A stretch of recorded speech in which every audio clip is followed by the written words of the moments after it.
Kaja, third place after a late attack after the final corner. Tell me about the final, please. So the final basically started as we approached La Redoute. As with Liège, always you know that the final is super hard, and basically we try to stay patient until the last climb, and that's where we formed the group of 3-4 riders, and Pauline dropped, I think. And the final 10Ks we were all working equally, so it was really nice that Demi and Puk were committed to give the same amount of work. And as we were approaching the final kilometers, I knew that Demi was the fastest, so if I wanted to win, it was just from early attack, and I know that during Liège-Bastogne-Liège attack almost paid off, so I had the similar thoughts in mind. Like, I just waited till Demi was in the front, so I knew that it would be harder for her to react, and I went for it. So yeah, at the end I got caught, I don't know, 150 meters to go, so this time a bit closer than during Liège, so hopefully next time it works out.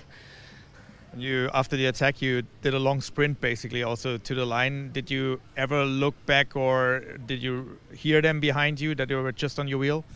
No, because it was so loud, and the only thing you can do in the last meters is to like do your best, go all out. I knew that even if they would catch me still, Demi is faster, so I just believed that I can hold the gap, and sometimes, you know, you just need a moment of hesitation from others. So in my mind I was like, I just need to do the hardest 1K and see what happens.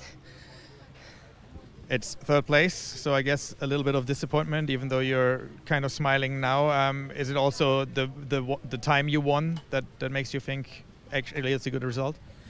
To be honest, it's just the beginning of the tour. I felt good today, so it's nice knowing that you approach the hard stage race in a good shape. So again, we didn't finish. If we finish on the climb and I lost, that would be a bit more hurtful than losing sprint. I feel like I'm used to losing sprints in some ways. Puk Pieterse won the stage. She's above you in second. She won narrowly. Do you? I did a good lead out for her, the Kenyan teammate. Do you expect her to be a rival in the GC fight going forward? I mean, of course, we know that she's extremely talented rider. I know her from classic racing. I have never seen her racing on a longer climb, so maybe because she's a mountain biker, she will be missing a bit more endurance than what we roadies have. So of course I take her into account because she's very talented and strong, but I still focus mainly on beating Demi. Just a word about the conditions. You know, it was rainy, it was a strange day, sunny and rain. Cecilia Ludwig crashed and lost 3 minutes. How was it for you in those conditions, racing? I mean, to be honest, I really don't mind rain. I feel like rain always allows me to stay more concentrated and focused. So in some ways, like, this is the real classic day, I would say. What were the words? Because it looked like you had a bit of a conversation with Demi soon after that group was established. What were you talking about?